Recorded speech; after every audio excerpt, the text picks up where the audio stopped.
हरे कृष्ण कृष्ण कृष्ण हरे हरे, हरे राम राम राम हरे हरे।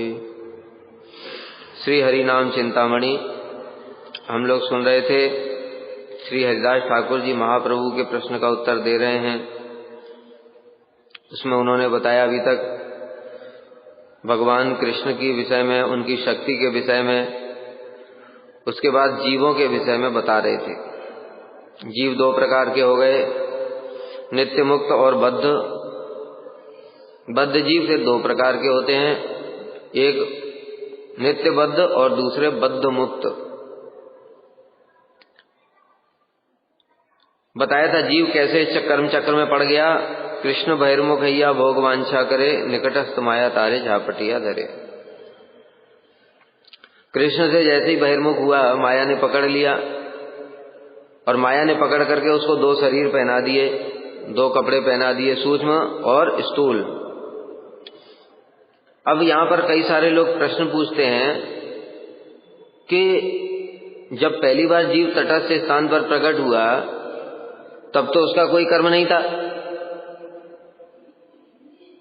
तो फिर उसको जो शरीर प्राप्त हुआ वो कैसे? कोई कर्म तो था नहीं, तो फिर अभी तो जो हमको शरीर प्राप्त हो रहा है अपने कर्मों के अनुसार प्राप्त हो रहा है। वहां जब कोई कर्म ही नहीं था तो फिर शरीर किस हिसाब से प्राप्त हुआ? सबको एक ही शरीर मिलेगा, अलग अलग मिलेगा? कैसे मिलेगा? क्या कैसे डिसाइड करेंगे बताओ? उनको शरीर मिला, उस समय तो कोई कर्म ही नहीं था, ठीक है। जब कर्म नहीं था तो उनको शरीर मिला उनकी भोग वासना के आधार पर। सबकी भोग वासनाएं समान नहीं होती, जीव स्वतंत्र है ना। जैसे मान लो, एक एग्जाम्पल देता हूं, 10 लोगों का ग्रुप मार्केट में गया। अब मार्केट में सभी को एक ही चीज खाने की इच्छा होती है, बताओ? कोई रसगुल्ला खाना चाहता है, कोई रसमलाई खाना चाहता है, कोई अच्छा कपड़ा पहनना चाहता है, कोई नमकीन खाना चाहता है। ये सब क्या है? ये अलग अलग उनकी इच्छाएं।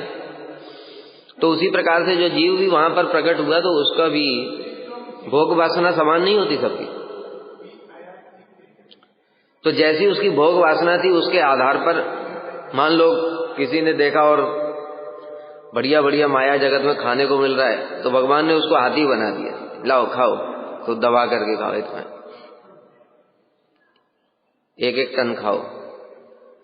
किसी दूसरे ने और कुछ स्वर्ग इत्यादि देखा होगा या कुछ भी देखा होगा, वहां से तो और कुछ वर्णन नहीं है ना, क्या देखा ये भी कहीं वर्णन नहीं है कि देखा क्या। बस ये देखा है माया जगत देखा, माया जगत का वैभव देखा, भोग करने की इच्छा हुई। तो जैसा जैसा उसने देखा होगा अपने हिसाब से, उस हिसाब से कुछ उसकी वासना हुई कि भोग वासना के मैं ये भोग करूं, उसके आधार पर ही भगवान ने उसको शरीर दे दिया, माया ने। अब शरीर मिल गया।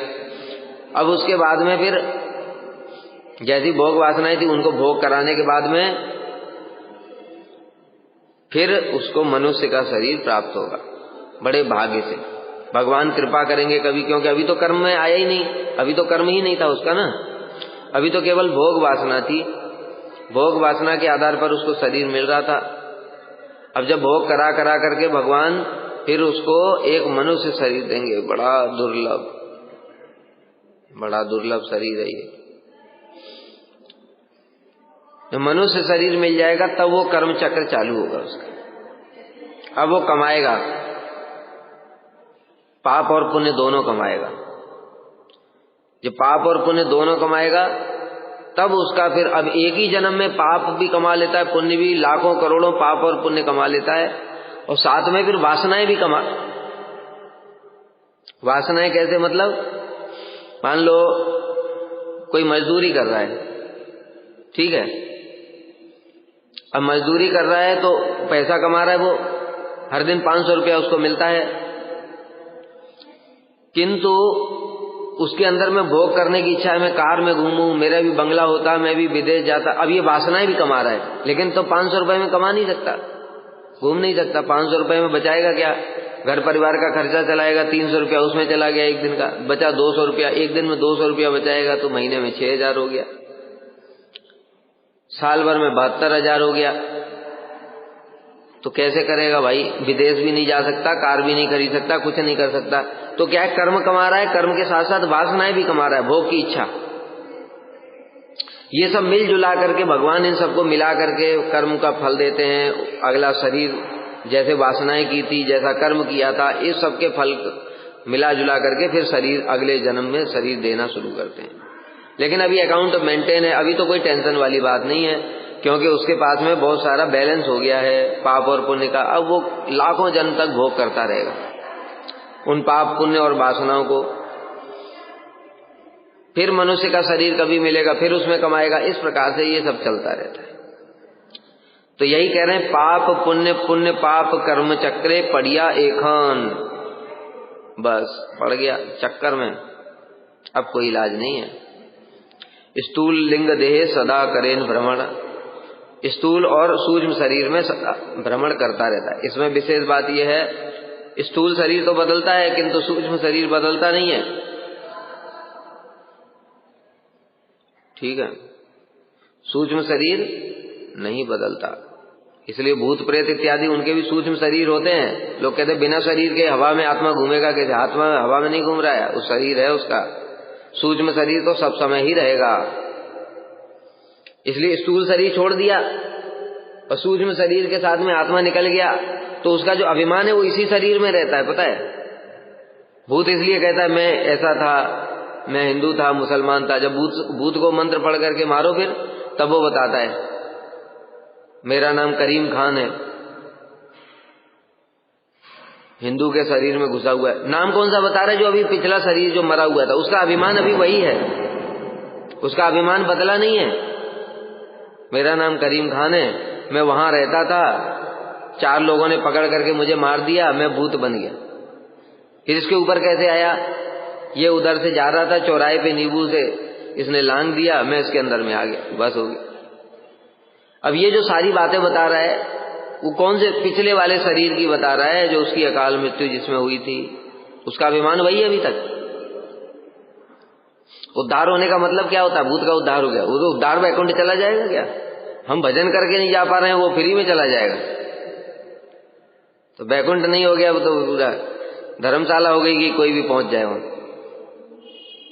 उद्धार का मतलब ये होता है कि अब वो जो भटक रहा था बिना स्थूल शरीर के, अब उस योनि से उसको मुक्ति मिल गई और उस दूसरे शरीर में चला गया, जहां पर अपना फिर कर्म का फल भोगेगा। लेकिन अभी तो तड़प रहा है, शरीर ही नहीं है, खाना चाहता है, पीना चाहता है, सोना भोग करना चाहता है, कुछ कर नहीं सकता है, तड़प रहा है।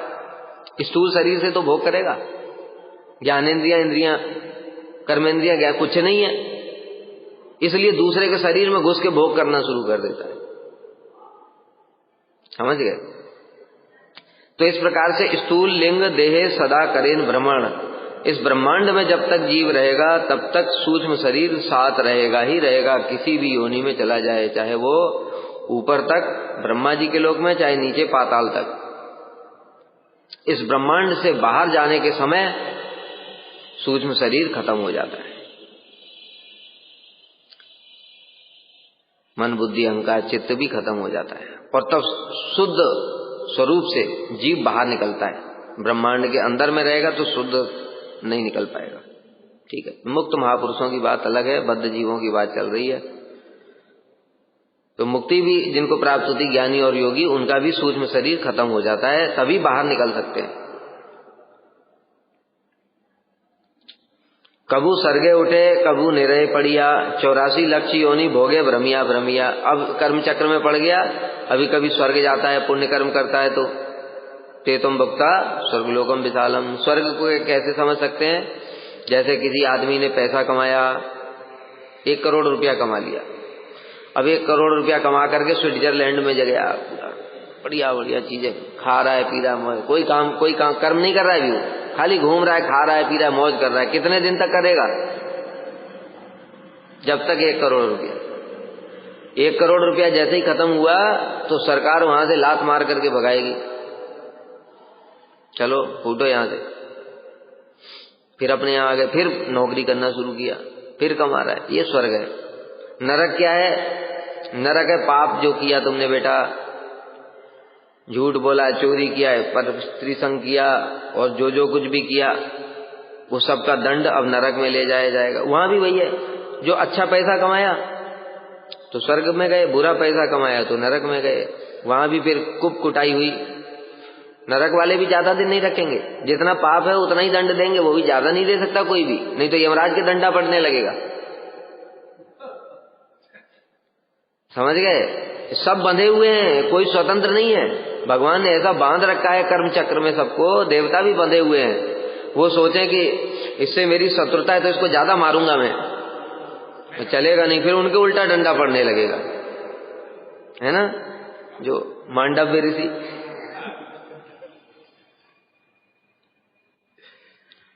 वो चोर आकर के मांडव्य ऋषि के आश्रम में छुप गया, उनको पता नहीं है, वो अपना ध्यान में बैठे हुए थे।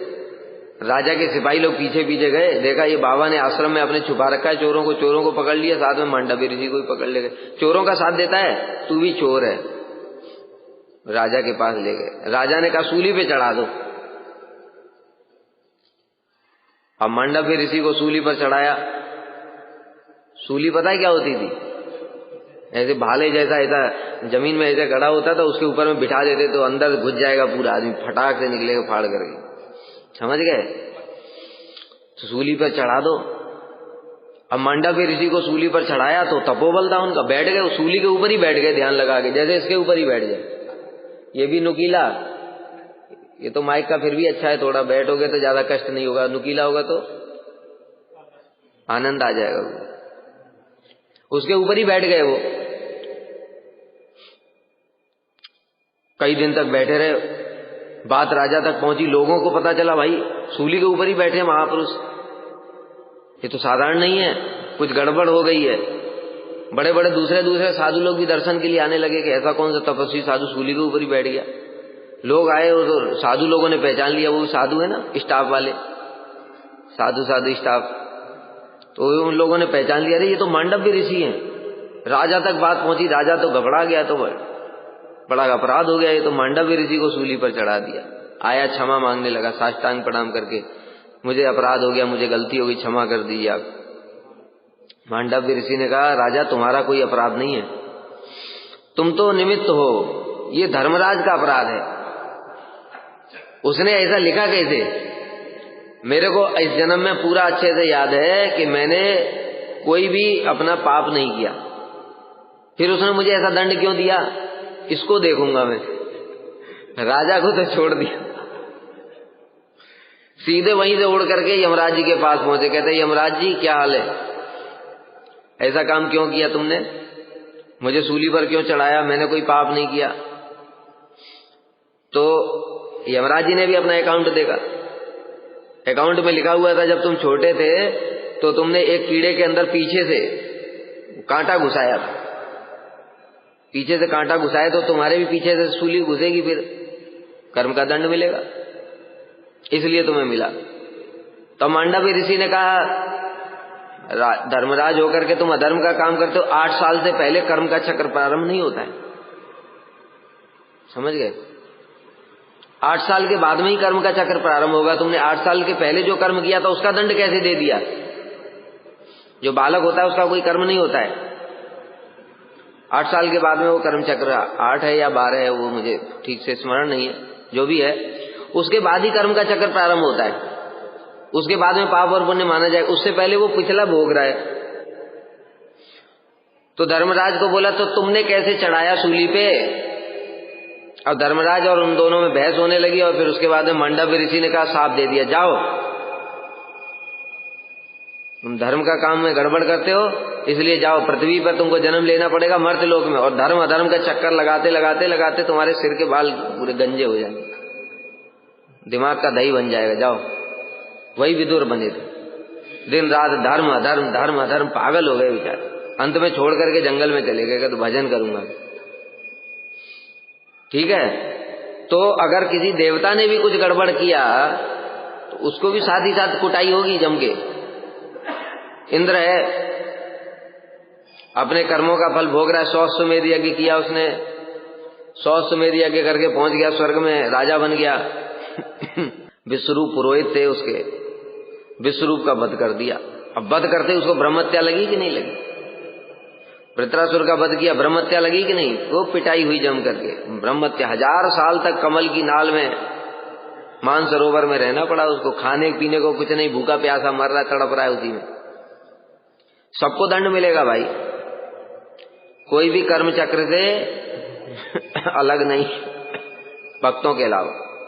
जो शुद्ध भक्त हैं, भक्तों के मतलब हमारे नहीं, शुद्ध भक्त जो भगवान के परिकर हैं, अथवा जो साधन करके सिद्ध हो चुके, जिन्होंने सब पाप पुण्य को भस्म कर दिया है, ऐसे जो भक्त हैं उनका कोई भी कर्म बंधन नहीं होता है। न कर्म बंधनम जन्म वैष्णवानां च विद्यते, उनका कोई कर्म बंधन नहीं होता है। उनको जो देखा जाता है सुख और दुख मिल रहे हैं वो सब कृष्ण की इच्छा से। तो इसलिए यहां पर बता रहे, कबू सरगे उठे कबू नरे पड़िया, 84 लक्ष योनि भोगे भ्रमिया भ्रमिया। अब इस प्रकार से कर्म चक्र में पड़ गया। 84 लाख योनियां भगवान ने बना रखी हैं। 84 लाख योनियां मतलब 84 लाख टाइप के शरीर हैं, ये अलग अलग वैरायटी के शरीर हैं। उन वैरायटी के शरीरों में सब में भगवान भोग करा रहे हैं। जो तुम देखते हो ना, जो छोटे छोटे कीड़े हैं, जो टट्टी में जो कीड़े घूमते रहते हैं, देखा ना, वो हम भी बने हैं, सोच लो। और फिर से अगर कर्म चक्र में पड़ गए तो फिर वहीं भगवान गिराएंगे, फिर वहीं कहते बेटा थोड़ा और आनंद ले ले तू, अभी तेरे को वैराग्य हुआ नहीं जगत से, इसलिए थोड़ा और अच्छे से आनंद ले ले, तब वैराग्य होगा, तब फिर से भजन करना मेरा। इसलिए भाई भजन नहीं करेगा तो उसको जाना पड़ेगा। इसलिए प्रभुपाद जी के शिष्य थे, प्रभुपाद जी के प्रकट होने के बाद में भजन छोड़ दिया, माला टांग दी, यमराज ले गए उठा करके। यमराज यमदूतों ने जब यातना देना शुरू किया तो फिर तड़पता है आदमी, अभी तो आनंद ले रहा है खूब, फिर तड़पता है, तड़पने लगे, मुख से प्रभुपाद का नाम निकल गया, प्रभुपाद जी वहीं प्रकट हो गए। प्रभुपाद ने कहा तुमने दीक्षा मंत्र जपना बंद कर दिया तो नरक में तो जाना ही पड़ेगा। गुरु वक्त्राद विष्णु मंत्र यस्य कर्णम प्रविशति यमस्तल्यकनम दूरम करोति तत्क्षणम। शुद्ध गुरु शुद्ध भक्त के मुख से अगर विष्णु मंत्र कान में प्राप्त होता है तो यमराज अकाउंट को काट देते हैं। लेकिन जैसे ही तुमने गुरु का मंत्र छोड़ दिया तो गुरु के साथ संबंध डिस्कनेक्ट हो गया। जब डिस्कनेक्ट हो गया तो यमराज जी के साथ कनेक्ट हो गया। एक तो कनेक्शन रहेगा ही रहेगा, बिना कनेक्शन के आदमी नहीं रहेगा, या स्वतंत्र नहीं है। गुरु जी के साथ कनेक्शन है तो यमराज जी से कनेक्शन नहीं रहेगा, बच जाओगे। और गुरु के साथ तुमने डिस्कनेक्ट हो गए तो सीधे यमराज जी के साथ तुम्हारा कनेक्शन फिर से जोड़ दिया। अब बेटा आओ, यमराज जी उठा ले गए उनको, अब कुछ नहीं चलेगा वहां, ठीक है। तो 84 लाख योनियों में भोग करना ही पड़ेगा। कैसे कैसे भयंकर भयंकर योनियों, मतलब वो तो मलमूत्र के कीड़े, उसके बाद पेट में जो कीड़े पड़ जाते हैं वो भी तो हम बने कभी पेट में देखा, कैसे पेट में भी कीड़े पड़ जाते हैं। कहाँ कहाँ जो खाना फेंक देते, खाना सड़ रहा है ना, उसमें कीड़े पड़ते हैं कि नहीं, वो कीड़े पड़ते हैं, वो भी बने हम। सब बन करके ही आए हैं 84 लाख योनियों में, कोई पवित्र नहीं है। सोचो कि हम तो साधु हुए तिलक लगा के, सब इसमें घूम घूम कर ही आए। सुअर भी बने, खूब आस्वादन किया है जलेबियों का, ठीक है। किंतु भगवान फिर भी दयालु, भगवान का एक गुण है दया। इसलिए दया के कारण फिर उन्होंने जीव पर दया आ गई कि देखो कितना मूर्ख है ये, मुझसे विमुख होकर के कैसी कैसी जगह पड़ा हुआ है, सूअर बन रहा है, कभी नाली में पड़ा हुआ है, कभी मलमूत्र का कीड़ा बन गया है, कभी क्या क्या बन गया है, फिर भी सुधरता नहीं है, इसको क्या होगा। भगवान को दया आ गई, भगवान ने कहा ठीक है मैं फिर भी इसके लिए कुछ करूंगा। जैसे पिता होता है ना, पिता, इस जगत के पिता तो फिर भी स्वार्थी होते हैं।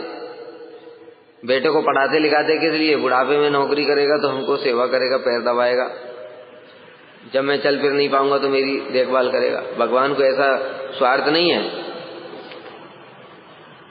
तो अहेतु की कृपा है उनकी। उन्होंने कहा कि ये बनेगा, क्या करेगा। तो अगर बेटा अगर बदमाश भी होता है तो भी माता पिता सोचते हैं चलो कोई बात नहीं, तब भी इसका कल्याण हो जाए। तो भगवान तो परम पिता है, इसलिए उन्होंने सोचा कि ये जीव कैसे उन्मुख होगा, कैसे भजन में करेगा, कैसे मेरे पास आएगा, इसका दुख कैसे दूर होगा, क्योंकि इस जगत में दुख दूर नहीं हो सकता, कुछ भी कर लो। बताए इस जगत में दुख दूर करने के लिए तुम जिनसे प्रार्थना करते हो देवताओं से, वो तो खुद ही दुखी हैं, उनके अलग प्रकार के दुख हैं, तो तुम्हारा दुख दूर क्या करेंगे? तुम्ही विभु तुम्हार वैभव जीव है, दासेर मंगल चिंता तुम्हार निश्चय। हरिदास ठाकुर जी कह रहे हैं, प्रभु किसको कह रहे हैं? महाप्रभु। प्रभु आप विभु हो और जीव आपका ही वैभव है, अंश है, और आपके नित्य दास हैं, इसलिए अपने दास की चिंता करना, दास के मंगल की चिंता करना आपका नित्य स्वभाव है। बताया ना, हम लोग बड़े ही दुष्ट नीच पापी क्यों ना हो, लेकिन भगवान फिर भी दयालु हैं। महाप्रभु की लीला में देखते हैं ना, काला कृष्णदास महाप्रभु को छोड़ करके उनके साथ में चला गया, तब भी महाप्रभु बाल पकड़ करके खींच करके ले आए, उसको उद्धार करके। उसी प्रकार से भगवान हमारे नित्य मंगल की चिंता करते हैं। दास जहा सुख मानी करे अन्वेषण, तुम्ही ताहा कृपा करी कर वितरण। अपने दास, आपके दास अपने सुख की खोज करते करते आपसे जो कुछ भी मांगते हैं, आप कल्प तरु की भांति अपनी कृपा रूपी बरसात को बरसाते हुए से प्रदान करते रहते। क्या बताया कि चलो भोग करने के लिए आ गया, फिर भी उसको जो सुख इत्यादि चाहिए वो भगवान आप उसको फिर भी प्रदान कर देते हो, क्योंकि आप वांछा कल्पतरु हैं।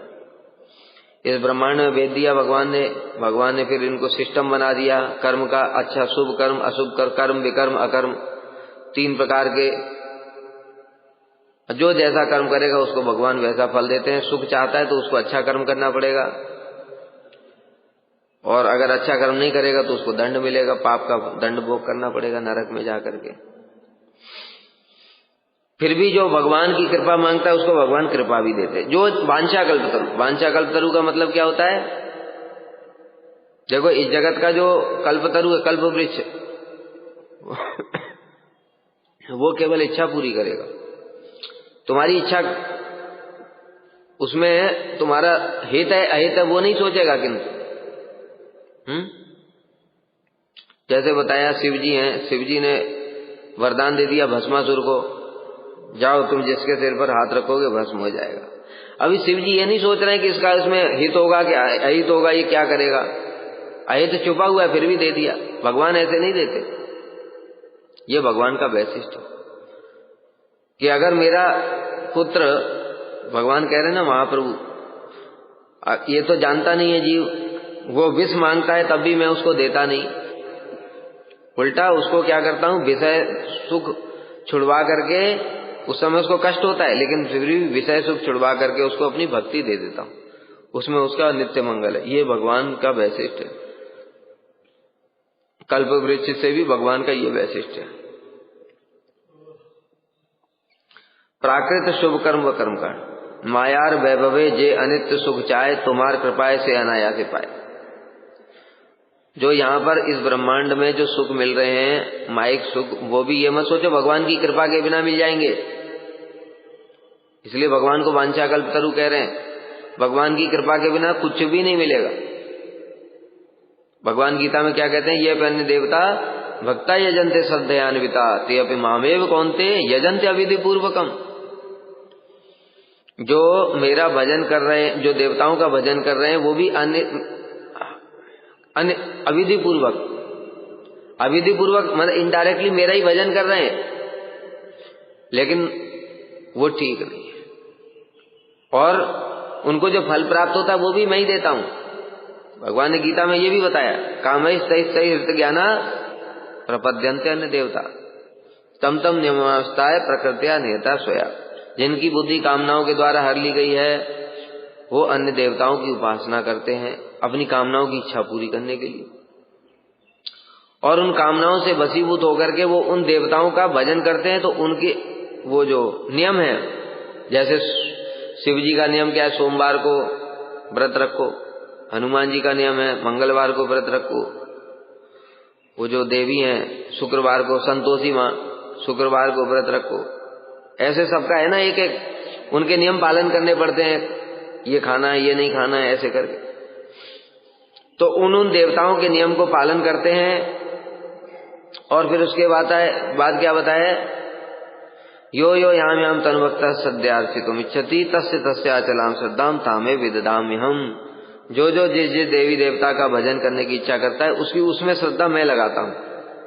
स तया श्रद्धा युक्त तस्य आराधनम ईहते लभते च ततः कामन मये वेतानता। वह उस देवी देवता की आराधना करता है, लेकिन वो जो फल प्राप्त होता है वो मैं ही देता हूँ। भगवान साहब बोल रहे हैं, वो देवताओं के अंदर शक्ति नहीं है फल देने की। देवताओं को अपॉइंट किया भगवान ने, फल ऊपर से अप्रूव होकर के आता है।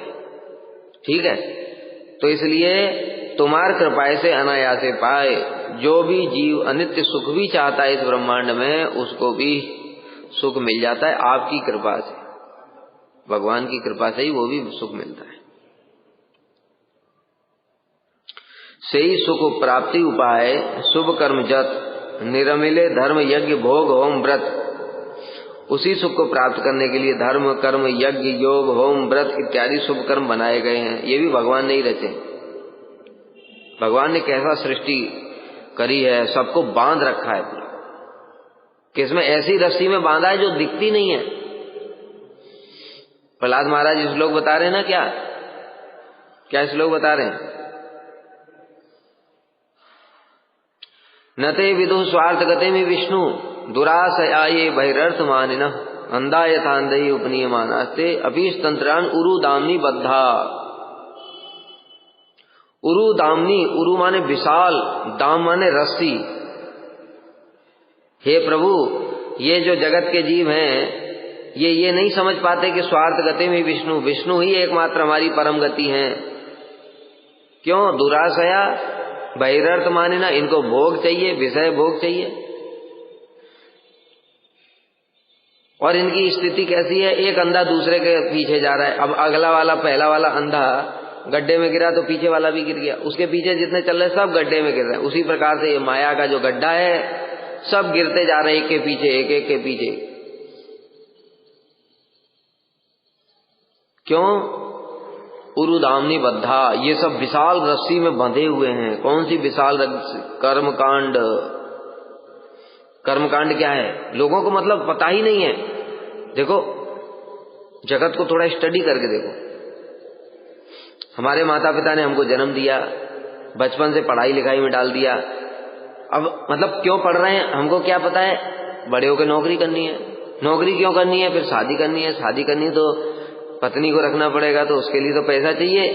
फिर पत्नी के बाद में फिर संतान पैदा करनी है, फिर उनकी शादी करनी है, इसके लिए पैसा कमा रहे हैं। फिर मर गए, फिर दूसरे भी ऐसे, सब एक। मतलब किसी को पता ही नहीं है कि वास्तव में जन्म क्यों हुआ। अगर किसी से पूछा जाए जन्म क्यों हुआ है, कि पढ़ने के लिए। पढ़ना क्यों? पैसा कमाने के लिए। पैसा, शादी करना है, बच्चे पैदा करने हैं, मर जाना है, उनकी शादी करनी फिर मर जाना। यही सब चक्र चल रहा है। यही कर्म कांड में बंध गए हैं सबके सब। लोगों को पता ही नहीं वास्तविक वस्तु क्या है। न ते विदु स्वार्थ गति में विष्णु की, विष्णु ही स्वार्थ गति है। ये जीवन ये जन्म लेकर के पढ़ाई करके पैसा कमा करके मरने के लिए थोड़ी मिला है।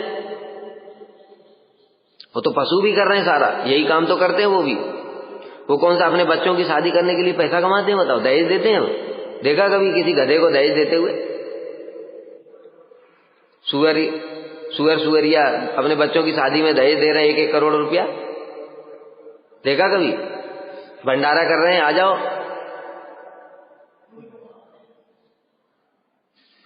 तो हम लोग जो भंडारा कर रहे हैं और दहेज दे रहे हैं, उससे क्या हो गया? इसलिए किसी को पता ही नहीं जीवन का उद्देश्य क्या है। तो ऐसा कर्म कांड में बंधे हुए, मतलब परंपरा में ही चल रहा है। लोगों को पता ही नहीं है कि जन्म ही क्यों हुआ। किसी के मन में प्रश्न ही नहीं आता। ये बस एक ही चीज है। बस हमने देखा तो समाज में हमारे साथ में जो पढ़ते थे उनका उद्देश्य क्या है? ये बनूंगा, वो बनूंगा, ये करूंगा, वो करूंगा। फिर क्या करेंगे? अच्छी शादी करूंगा लड़की से। या तो पहले से ही गर्लफ्रेंड है, नहीं है गर्लफ्रेंड तो फिर अच्छी नौकरी लगेगी तो फिर घर वाले अच्छी लड़की ढूंढेंगे, नहीं तो अंधी लूली लंगड़ी बहरी कहानी मिलेगी। फिर समझ गए? मतलब शादी करने के लिए ही सब कुछ हो रहा है। और शादी करने के बाद में फिर बच्चे पैदा करने, बच्चे पैदा करने के बाद फिर उनको पढ़ाना है, उनको भी शादी करनी का, फिर मर गए, फिर दूसरा जन्म, फिर वही। अनंत काल से ऐसे ही करते चले आ रहे हैं। लेकिन उसको किसी को पता ही नहीं कि ये क्यों हो रहा है सब। क्या भगवान ने मनुष्य का शरीर दिया जिसमें बुद्धि है वेद शास्त्रों को समझने की, क्या मरने के लिए दिया? तो फिर पशु का ही दे देते, तो उसमें भी तो भोग चल रहे सारे। हाथी बना देते, यहाँ खाने का क्या सुख है? हाथी को तो बहुत सुख है, इतना खाता है और दूसरा सब डरते हैं। जिधर हाथी रहता है उधर हम जाते नहीं डर के मारे। एक पैर रख देगा तो प्राण राम नाम सत्य है। शेर बना देते, पूरा जंगल का राजा, एक धाड़ मारा तो सब गायब, किसी को भी पकड़ के मार करके खा गए, टेंशन ही खत्म। बोलो क्या हमको इतना मूर्खों की तरह पहले वहां से बाजार में जाओ, वहां से गेहूं खरीद के लाओ, फिर गेहूं पीसो, आटा बनाओ, फिर आटे को छानो, फिर माड़ो, फिर रोटी बनाओ, सेको। अरे शेर को देखो कुछ करता है क्या है? मार्केट जाता है, वो देखा उसने कहा झुंड है, आवाज आ रही हिरणों की, बस वहां पर गया, एक को मारा, खाया, टेंशन खत्म, सो गया। हमको खाने के लिए भी इतना मेहनत करनी पड़ती है, तो मनुष्य बनने से क्या फायदा रहा? फिर उसके बाद बर्तन मांजो, सारा दिन उसी में चला जाता। 3 टाइम खाना बनाओ तो पूरा उसी, खाना बनाना, काटना, धोना, ये सब में सब हो गया, दिन खत्म। फिर अगले दिन फिर वही कर रहे हैं।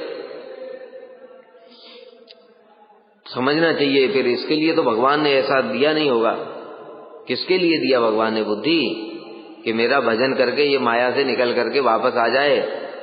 उरुदामनी, ये विशाल रस्सी से, इस विशाल रस्सी को काट दे। कैसे काट सकता है? हरिनाम। हरिनाम तलवार के समान है, उसी रस्सी से ये, उसी तलवार से ये कटेगा और किसी तलवार से नहीं कटेगा ये रस्सी, क्योंकि रस्सी दिखती नहीं है। ये कैसी विचित्र रस्सी है, देखो दिखती नहीं है लेकिन सब बंधे हुए है ना। क्या भगवान की माया, कुछ दिख नहीं रहा। देखो कोई बोल रहा है कि तुमको नौकरी करना है, कर्म करना है, फिर भी सब करे जा रहे हैं। ऐसा रस्सी में बांध रखा है भगवान ने, करना ही पड़ेगा। तो इसलिए ये जो सुख प्राप्ति के लिए जीव क्या करता है? धर्म, कर्म कांड, ज्ञान कांड, योग कांड, होम, व्रत, तप। बलि महाराज को देखो, अश्वमेध यज्ञ करने के लिए कितना कष्ट होता है भाई। यज्ञ का घोड़ा छोड़ दिया, अब जो पकड़ेगा घोड़ा उससे लड़ाई करनी पड़ेगी। अब कितने लोगों से लड़ाई किया होगा। फिर उसके बाद में ब्राह्मणों को दान भी देना। इतना मेहनत से जो कमाया, इतना मेहनत से एक एक पैसा इकट्ठा कर खून पे, वो दान भी करना पड़ेगा फ्री में ही। एक बार हो गया, फिर दोबारा 100 बार ऐसा करना पड़ेगा, तब इंद्र बनेंगे जाकर के। इतना मुश्किल काम। से ही सब शुभ कर्म सदा जड़मय, चिन्मयी प्रवृत्ति ताहे कबू न मिलाए। ये सभी शुभ कर्म सदा ही जड़मय रहते हैं। चिन्मय प्रकृति इन सब से कभी नहीं मिलती। देखो ये जो हम खाते हैं, जो भी रोटी सब्जी दाल चावल खीर पूड़ी जलेबी लड्डू पुआ रसमलाई रसगुल्ला, ये कभी आत्मा तक नहीं पहुंच सकता। क्यों? आत्मा तो बड़ा सूक्ष्म है।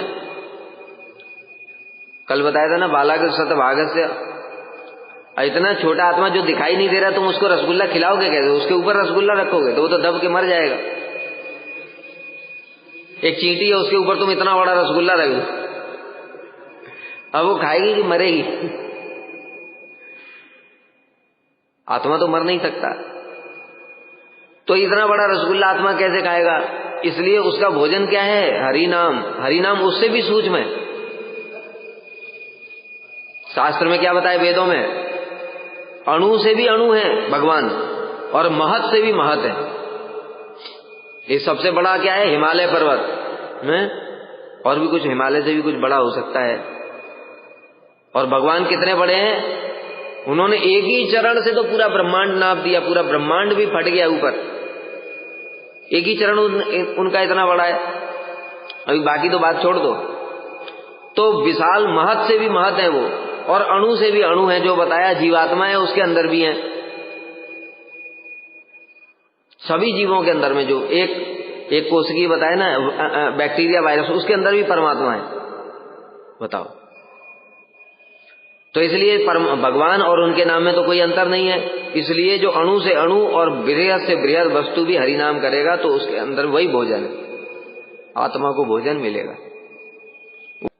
इन जड़ कर्मों के द्वारा कभी भी आत्मा को भोजन नहीं मिलेगा। इनके द्वारा शरीर को भोजन मिलेगा, सूक्ष्म शरीर और स्थूल शरीर। मन को आनंद होगा,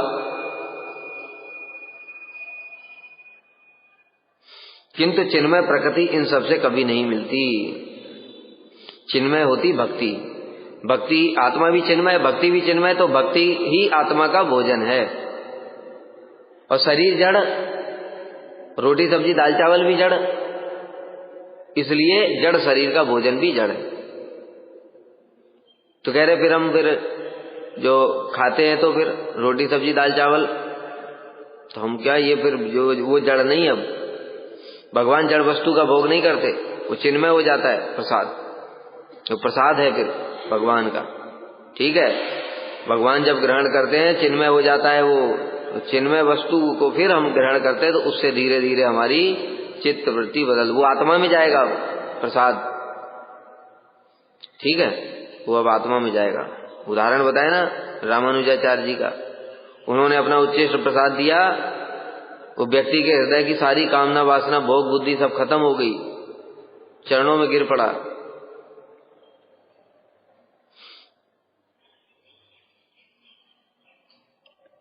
तहार साधने साध्य जड़मय फल, उच्च लोक भोग सुख कहाते प्रबल। इन सभी शुभ कर्मों को करने से दुनियावी नाशवान फल ही प्राप्त होते हैं। सही सब कर्म भोगे नाही आत्म शांति, तहाते प्रयास करा अतिशय भ्रांति। और इन सब भोगों से कभी भी शांति नहीं मिलती, केवल भ्रांति ही मिलती है। मतलब भ्रांति मतलब सोचता है वो कि ऊपर जाऊंगा तो इंद्र बड़ा सुखी में होगा, कितना अप्सराएं नृत्य करती रहती है वहां नंदन कानन वन है, वहां पर रोग व्याधि नहीं होती है, बढ़िया बूढ़ा शरीर नहीं होता, बड़ा आनंद आएगा। फिर वो इंद्र बन गया, वो भी रो रहा है, ब्रह्मा जी तक सब दुखी है। तो इसलिए सुख मिलेगा, ये केवल इस प्रकार की भ्रांति है, वास्तव में जगत में सुख नहीं है। ये सब बहुत बार बता चुके हैं, इसलिए और आगे इसमें नहीं जाएंगे, आगे बढ़ते हैं। सही सब शुभ कर्म उपाय हैया, अनित्य उपाय साधे लोक सुख दिया। इन सब का प्रयास करना अत्यंत भ्रांति है, इससे अनित्य सुख ही प्राप्त होते हैं। अब बता रहे मुख्य बात, अनित्य सुख तो है जगत में, ठीक है बात, तो फिर क्या करें? अब बता रहे, कबू यदि साधु संगे जानते से पारे, आमी जीव कृष्णदास जाए माया पारे। ब्रह्मांड भ्रमते कौन भाग्यवान जीव, गुरु कृष्ण प्रसादे पाए भक्ति लता भी। कभी ऐसे ब्रह्मांड में भ्रमण करते करते करते करते करते अनंत कोटि से 84 लाख योनियों में, एक बार नहीं 84 लाख योनियों में एक बार घूम आए हम, फिर दोबारा कितनी बार फिर अनंत बार तक 84 लाख योनियों में घूम घूम करके सौभाग्य से साधु संग हो गया किसी को। भारत में कितने लोग हैं? 1.5 अरब जनसंख्या होने वाली है, उसमें से कितने लोग साधु संग कर रहे हैं? साधु को जानते नहीं, शास्त्र को भी जानते नहीं है, कुछ भी नहीं जानते। वो जो भी बताया कि बस उनका एक ही उद्देश्य है, बड़े होकर के पैसा कमाना है, शादी करनी है, बच्चे पैदा करने हैं, उनकी शादी करनी है, फिर मर जाना है। सब देखो, फिल्म स्टार से लेकर के, क्रिकेटर से लेकर के, और जितने जितने प्रसिद्ध लोग हैं, बिजनेसमैन से लेकर के, और कितना बताऊं, इंजीनियर, डॉक्टर, साइंटिस्ट से लेकर के, सबको देख लो, मजदूरों से लेकर, सब एक ही उसी धारा में। अंधा यथा अंधई, अंधों के पीछे अंधे जा रहे हैं। ऐसे अंधों के बीच में अगर कोई देख लेता है, किसी साधु ने अगर हाथ पकड़ करके गड्ढे से खींच लिया, तो साधु फिर बताता है, अरे मूर्ख, जो भी बताया पीछे पहले कि भाई तुम्हारा जन्म क्या मरने के लिए ही हुआ है क्या? अगर कमाना है, पैसा कमाना है, पैसा कमा के शादी बच्चे पैदा करने, फिर मर जाना है, तो फिर इसका उद्देश्य ही क्या रहा? इतना मेहनत ही क्यों किया? पढ़ने में इतनी मेहनत, पैसा कमाने में इतनी मेहनत करने की जरूरत ही क्या थी, जब रिजल्ट तो मरना ही है?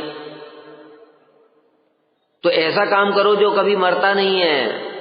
मुख्य बात यहीं से भक्ति शुरू होती है। देखो बताएं, यहाँ मठ में भी जितने लोग आ गए, जिन्होंने इस बात को समझ करके नहीं आए, वो भजन नहीं कर सकते। हम आंखों से देखते ही हैं, बहुत अनुभव हो गया। जो इस बात को समझ करके नहीं आए कि जीवन खुद जिन्होंने नहीं, बोलने से कुछ नहीं होगा। हमने बोला, अरे हाँ, तुमने भी समझा, हाँ ये सही बात, घर में तो बड़ा मेहनत परिश्रम करना पड़ता है, साधु बनेंगे कि हरि नाम करेंगे? ऐसा जो आया वो हरि नाम नहीं कर सकता। जिसको खुद उपलब्धि हुई हो कि जगत वास्तव में इस प्रकार से मैं क्या मरने के लिए ही जन्म लिया है, क्या मेहनत करने के लिए फालतू में ही लिया है? तो ऐसी चीज कमाऊंगा जो अनित्य नहीं है, नित्य वस्तु है, जो मरने के बाद भी कभी भी नष्ट नहीं होती। ऐसा जिसके अंदर भावना है, अब वो भजन करने आएगा उपलब्धि के साथ, वो भजन करेगा कुछ भी हो जाए, बाकी भजन नहीं करेंगे, बाकी सब टाइम पास करेंगे। तो साधु संग, फिर साधु संग में क्या होता है? साधु संग में फिर यही होता है, भवाप वर्गो भ्रमतो यदा भवे जनस्तरित अच्युत सत्समागम। ब्रह्मांड में भ्रमण करते करते भगवान के सौभाग्य से किसी को भगवान के भक्तों का संग प्राप्त हो जाता है। तब साधु उसको बताते हैं, अरे मूढ़, क्यों अपने जीवन, कितने अनंत जीवन तुमने नष्ट कर दिए, इसलिए भगवान का भजन करो। जो तुम इस जगत में कमाओगे वो तो यहीं रह जाएगा, किंतु जो भक्ति है वो आत्मा के अंदर में रहती है, इसलिए वो साथ में जाएगी अगले जन्म में, फिर वहां से फिर भक्ति शुरू होगी। ऐसे एक एक जन्म श्रद्धा, साधु संग, भजन क्रिया, अनर्थ निवृत्ति, निष्ठा, रुचि, आसक्ति, भाव। मान लो 10 जन्म तुम्हारे अनर्थ में चले गए, 15 जन्म निष्ठा में चले गए, रुचि में 2 जन्म चले गए, आसक्ति में 1 जन्म चला गया, भाव में पहुंच गए, बस सिद्धि हो गई। तो 30-40 जन्म के बाद में और फिर और जन्म अब नहीं लेना पड़ेगा, ये जन्म जन्म का चक्र खत्म हो गया। तो इसलिए ये वस्तु नष्ट नहीं हो रही है, इसलिए क्या बताया, कोई इस जन्म में जहां तक पहुंचा अगले जन्म में वहीं से शुरू होगा। लेकिन बाकी किसी योनि में ऐसा नहीं होता है।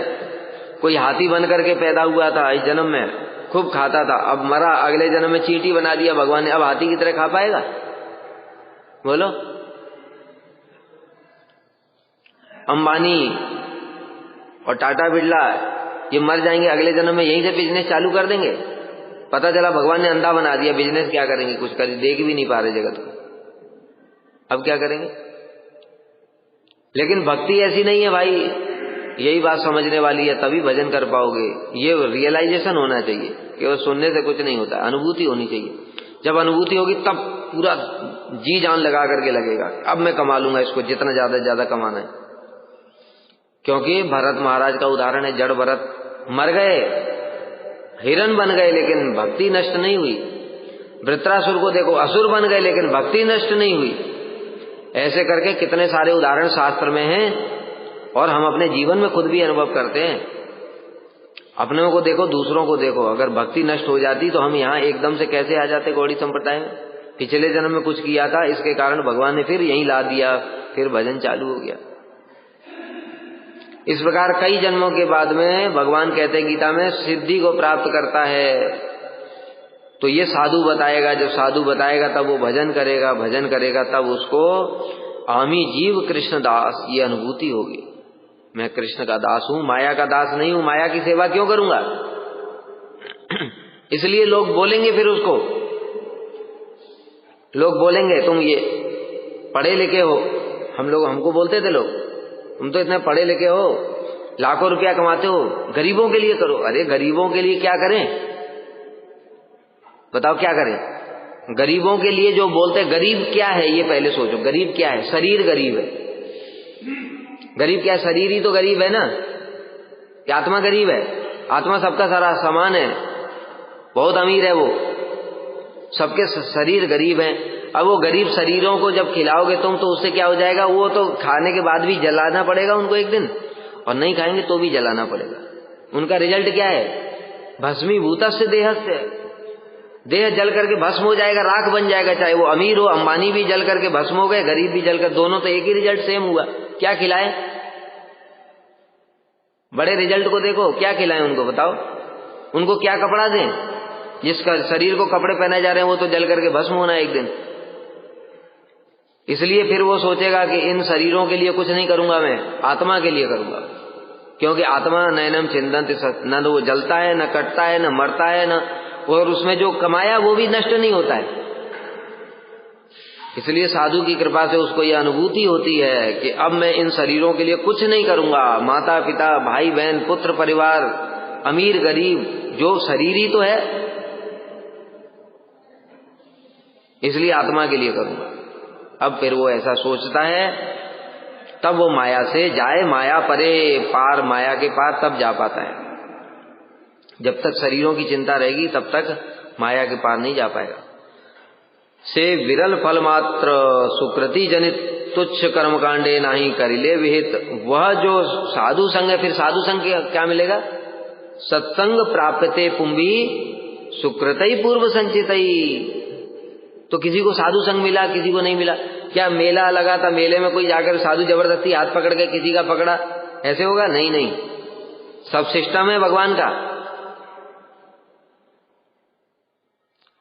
मार्केट में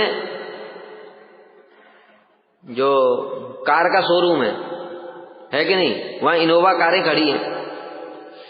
अब सभी जो भी जाएंगे वहां पर उसको वो इनोवा मिल जाएगी क्या? वो क्या मांगेगा? टका पैसा लाओ 10 लाख रुपया। 10 लाख में तो इनोवा नहीं आएगी, 25 लाख लाओ, ठीक है।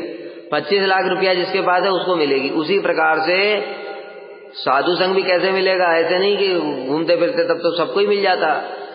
सुकृतई पूर्व संचितई, कमाई होनी चाहिए, कुछ पैसा होना चाहिए अकाउंट में। कौन सा पैसा? सुकृति। कौन सी सुकृति? कितने सुकृति बताया था? भक्ति उन्मुखी सुकृति और अवांतर फलोन्मुखी सुकृति, 2 प्रकार की सुकृति। भक्ति उन्मुखी सुकृति, अवांतर फलोन्मुखी। अवांतर फलोन्मुखी मतलब कर्म वाली, जो पुण्य कर्म है उनसे जो सुकृति बनती है उसके द्वारा स्वर्ग भोग सुख ये सब मिलता है। और भक्ति उन्मुखी सुकृति कौन सी है? जाने या अनजाने में भक्ति के अंग पालन किए, अनजाने में ही घूमते घूमते मंदिर में आ गया, थोड़ी सी सुकृति अकाउंट में इकट्ठी हो गई, उसको पता नहीं चला। बताए ना, उदाहरण देते हैं, कोई चोर है, हावड़ा से बैठा तुम्हारे पीछे पॉकेट मारने के लिए, इस साधु के बैग में बड़ा माल लग रहा है, पीछे पीछे चढ़ गया। अब गाड़ी रुकी, सीधे नवदीप धाम में आ गया, सुकृति हो गई, उसको पता नहीं, किंतु उसके अकाउंट में सुकृति आ गई, धाम का दर्शन हो गया, धाम में पहुंच गया, सुकृति हो गई। फिर देखा साधु जा रहा है गौड़ी मठ में, पीछे पीछे आ गया गौड़ी मठ में, वो परिक्रमा कर रहा है पीछे पीछे, वो भी परिक्रमा कर रहा है। कब मौका मिलेगा? मौका मिला ही नहीं। सुकृति सोचा छोड़ो यार, फालतू का पैसा बर्बाद हुआ, टाइम बर्बाद हुआ, चलो वापस, हावड़ा वापस चला गया। उसको पता नहीं सुकृति अकाउंट में आ गई है। समझ गए? ये ऐसे थोड़ा सा इकट्ठा हो गया, अगले जन्म में मुसलमान बना, माली हो गया, माली बगीचे में पानी देता है, वहां तुलसी के पौधे लगे हुए, उसको कोई मतलब नहीं तुलसी से, तुलसी में पानी दे रहा है, सुकृति हो रही, रोज तुलसी के दर्शन कर रहा है, उनकी सेवा करता है, काट छांट करके जो भी सेवा करता है, क्योंकि उसका काम ही यही है, रोज सुकृति हो रही है, उसकी अकाउंट में जमा हो रहा है, उसको पता नहीं है। फिर किसी जन्म में ब्राह्मण बन गया, कुछ थोड़ा बहुत भजन हो गया, ऐसे करते करते कई जन्म की जब सुकृतियां इकट्ठी हो जाती, 25 लाख रुपया अकाउंट में जब आ गया, तब शोरूम में जाएगा, तब उसको इनोवा मिलेगी। तो फिर क्या होगा? सत्संग प्राप्यते पुंभी सुकृतई पूर्व संचितई। पूर्व संचित सुकृति के बल से साधु आ जाएगा उसको। जा रहा था ट्रेन में जा रहा था, साधु भी वृंदावन जा रहे थे, भगवान ने मिलाया, भगवान ने साधु की सीट कहां बुक कराई? उसके सामने सीट बुक कराई। ये कौन कर रहा है? अब भगवान कर रहे हैं, उसको पता नहीं, ना साधु को पता है ना उसको पता है, सामने बैठ गया। अब कई जन्मों की सुकृति होने के फलस्वरूप उसको क्या होगा? श्रद्धा होगी, नहीं तो साधु की बात ही नहीं मानेगा। साले पाखंडी सब चोर, साधु का ढोंग करके बैठ, ऐसा बोलेगा अगर सुकृति नहीं है तो। और सुकृति है तो उसके मन में, हृदय में परिवर्तन होगा। कितना सौभाग्य है, भगवान की सेवा करता है। हम कैसे संसार में मरे पड़े। महाराज जी आप कहाँ रहते? महाराज जी खुश हो गए, कहते हम वृंदावन में रहते। महाराज जी ने बोलना शुरू किया, भजन करते हो? कहते नहीं करता। देखो हरिनाम करो, जीवन अनित्य है। अब वो साधु जो बात बोलेगा वो उसको समझ में आएगी, उसको ही समझ में आएगी। बाकी और भी तो बैठे हैं ट्रेन की, एक सीट, एक जो कंपार्टमेंट में होता है वो, उसमें 8 सीटें होती हैं, 3 6 सामने 2 साइड में बैठ करके बाकी 6 लोग भी सुन रहे हैं, लेकिन वो नहीं बदलेंगे। साधु ने तो एक ही बात बोली, जीवन बड़ा अनित्य है, इससे पैसा कमा लो, भक्ति ये नष्ट नहीं होती, भगवान का भजन करो, भगवान ने तुमको इतना जीवन दिया।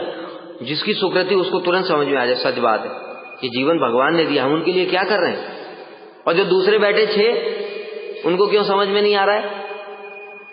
उनको नहीं आ सकता क्योंकि सुकृति पूर्व संचितई, कोई सुकृति नहीं है उनके लिए। भगवान ने उनको रस्सी में जकड़ रखा है, इसलिए उनको समझ में ही नहीं आएगा। इसलिए समझ में भी उसको ही आएगा जिसकी सुकृति है। कितना भी बुद्धिमान इंटेलिजेंट, हमने देखा बड़े बड़े पंडित सारे वेदों के ज्ञाता हैं, भजन नहीं करते, किंतु क्यों? सुकृति नहीं है, सुकृति नहीं है भक्ति उन्मुखी। क्या है? पांडित्य है, कुछ पिछले जन्म में शुभ कर्म किया और मन में भावना किया भोग की। क्या ऐसा पंडित होता, मैं सबको परास्त कर देता, सबसे जय पत्र ले लेता, ये करता वो करता। भगवान ने ठीक है लो वेद बना दिया, स्कॉलर, एक बार सुनने से ही सब याद हो जाता है, चारों वेद ऐसे बोलता है, सट सट सट पूरा। एक बार बोलना चालू कर दिया तो रुकेगा ही नहीं, सीधे नॉन स्टॉप, हावड़ा से दिल्ली, ऐसा चारों वेद पाठ करता है। लेकिन सुकृति नहीं है, हरि नाम नहीं कर सकता। उल्टा बोलेगा हरि नाम करने से क्या होगा? देखो हमको वेद पाठ करते थे, सारा वेद पता है हमको। भगवान जो वेद है साक्षात भगवत स्वरूप है, हमको पता है, ऐसा बोलेगा वो। अपने आप को ही अहम ब्रह्मास्मि हो जाएगा। और जिसकी सुकृति है उसके मन में भावना क्या आएगी? त्रैगुण्य विषया वेदा निस्त्रैगुण्य भवार्जुन। हे अर्जुन, ये वेद भी त्रिगुणात्मक हैं, तुम निर्गुण बनो। निर्गुण कैसे बनोगे? मेरा भजन करो। इसलिए वो हरि नाम करे। सार उसने ले लिया, भार उसने ले लिया, एक सारग्राही एक भारग्राही। तो ये सब भी क्यों होगा? सुकृति के कारण होगा, सुकृति। इसलिए कबू यदि साधु संगे जानते से पारे, आमी जीव कृष्णदास जाए माया पारे। से विरल फल मात्र सुकृति जनित तुच्छ कर्म कांडे नहीं करी लेवे। यह सुकृति से, भक्ति उन्मुखी सुकृति से साधु संग मिलेगा। कर्म से कभी भी, कितना भी पुण्य कर्म करता रहे वो, पुण्य कर्म करने से और उल्टा क्या हो जाएगा पता है?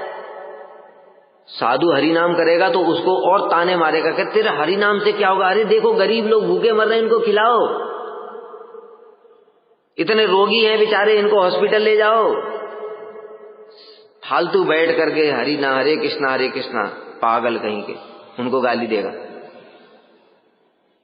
हमको देखो जीवों के प्रति कितनी दया है, ऐसा भावना आएगा। समझ गए? सब खेल है माया का। अच्छे कर्म में भी ऐसी माया व्याप्त है कि वो भी फिर उसको माया में फंसा करके फिर उसको तो बहुत पुण्य करता है ना, चल स्वर्ग में ले जाती हूं तुझे, वहां बैठना आराम से। वहां स्वर्ग में ले जाएगी माया और वहीं पिटाई करवाएगी जम के। हिरण्याक्ष और हिरण्यकश्यपु को भेज करके और दे डंडा ले। बहुत दान करता था ना, बहुत खिलाता था गरीबों को, ले। इस प्रकार से कर्म कांड से कभी भी हृदय में ये ज्ञान नहीं होगा।